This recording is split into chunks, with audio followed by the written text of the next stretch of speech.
It seems natural that when Christ performs a miracle in the Bible, we tend to focus on the miracle itself, or, when the magic happens, so to speak.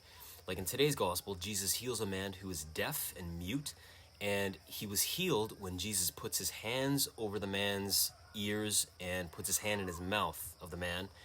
And it's a fascinating scene, something that many religious movie producers have spent much time, thinking about how to portray this scene well.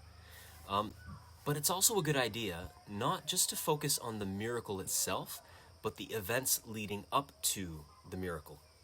Because knowing what led up to the miracle, or the breakthrough of the person, knowing what leads up to that can often be an indication as to what we need to do, or what position we should be in order to experience the power of Christ. So for example, in today's gospel, before the deaf man was healed, the gospel says that Jesus took him aside in private, away from the crowd.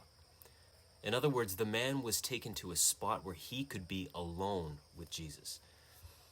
So as mentioned before, in the Bible, Jesus doesn't give too many instructions on how to pray, except for the Our Father, but he does indicate where we should pray.